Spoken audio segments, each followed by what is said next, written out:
Olá, alunos do Sítio 2, tudo bem com vocês? Espero que sim. Hoje eu vou retomar um tema que a gente já trabalhou em sala de aula, o conceito de paisagem. O que é paisagem? Paisagem é tudo aquilo que a nossa visão alcança. Ou seja, quando a gente sai na rua, sai de casa, quando olha para o horizonte, a gente está vendo uma paisagem.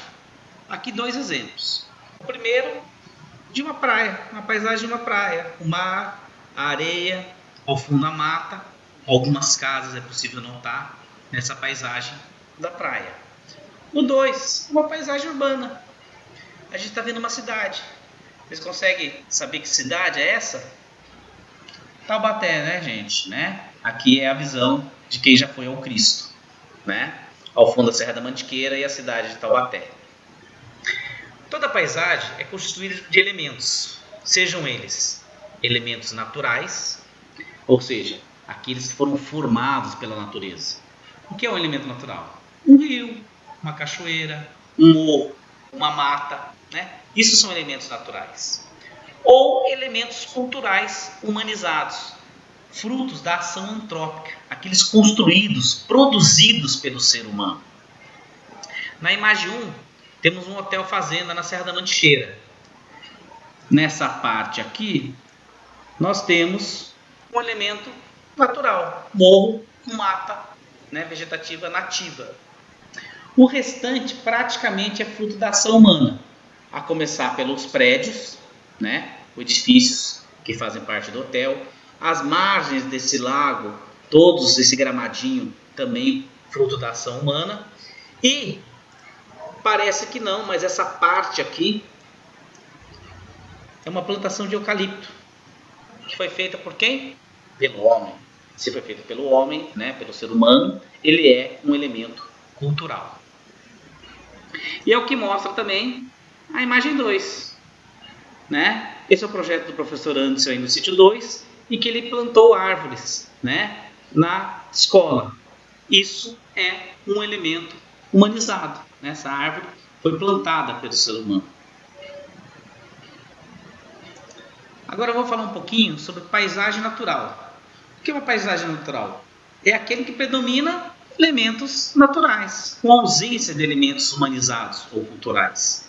No caso aqui, a imagem 1, Pedra do Baú, vista da cidade de São Bento do Sapucaí.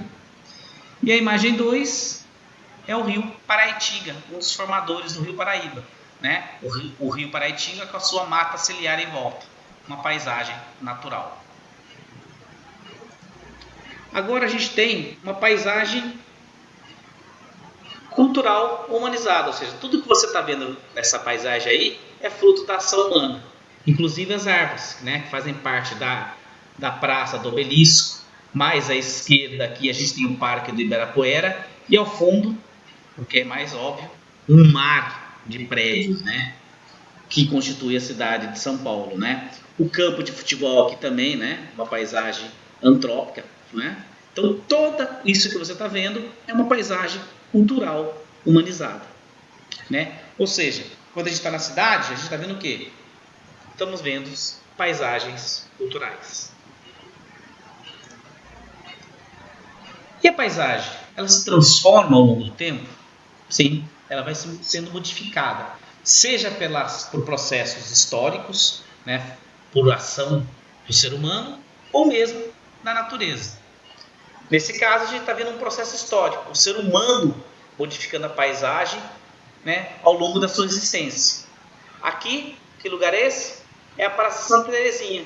Olha, não tinha sido formada ainda, né, as árvores, não tinham prédios em volta dela. Olha como é agora. Já surgiram vários prédios e as árvores cresceram, né, e a praça está formada como é hoje. Certo? Um outro exemplo, a Avenida Paulista, né, o símbolo da cidade de São Paulo, né, nossa capital do estado. Olha ela no início do século XX e olha como ela é agora, rodeada de prédios, né? Certo? Ou seja, exemplos de como a paisagem vai sendo transformada. Agora a gente vai falar um pouquinho dos processos naturais, ou seja, a natureza também modifica a paisagem? Modifica. Um exemplo dessa modificação é o Pantanal Mato Grossense, maior área de inundação do Brasil. Na época de seca, né, só campos, né? E quando chega a época de chuva, o que acontece? Inunda tudo, né? É um fator natural, é um processo natural alterando a paisagem, transformando a paisagem. Então, muita chuva inunda. Quando vem a época da seca, a água some, certo? Aqui também processos naturais transformando a natureza. Aqui é o Parque Nacional de Vila Velha. Essas formas, né? Essas formações rochosas são frutos da ação da erosão eólica, da ação dos ventos. Ah, isso aconteceu em minutos? Horas? Não. É a ação dos ventos ao longo dos milhares de anos, né? O vento foi escavando as rochas e formou essa estrutura. A imagem 2 aqui já é a natureza sendo queimada pela ação da própria natureza. Está tendo um vulcanismo aí, lava sendo expelida, uma erupção vulcânica, lava sendo expelida. Essa lava é extremamente quente e vai queimando tudo ao seu redor. Essa outra imagem aqui, a 3, do que se trata? Erosão, né? Fruto das chuvas. Muita chuva no ambiente que está com pouca vegetação, ela acaba escavando essa terra e causando esse dano aí, no caso de uma estrada, né? Abrindo uma cratera na estrada. Ok? Agora eu vou falar um pouco sobre paisagens protegidas. O que seria isso? São áreas ou lugares que o ser humano considerou que é importante ela estar sendo preservada, né? No caso 1, Chapada da Diamantina na Bahia, preservar a natureza que está ali, né? A mata que está ali, né? Deixá-la intacta, né? Para o patrimônio da biodiversidade daquele lugar. Ao mesmo tempo, podemos ter também uma paisagem protegida formada só por elementos humanizados. No caso aqui é Paraty, no Rio de Janeiro. O centro histórico de Paraty, a maioria das suas construções são do século XVIII, anos 1700. Ela está preservada, ninguém constrói mais desse jeito. Olha uma rua do centro histórico, com seu calçamento de pedra, né? As pessoas pisam em pedra. Andar de salto alto aí é extremamente difícil.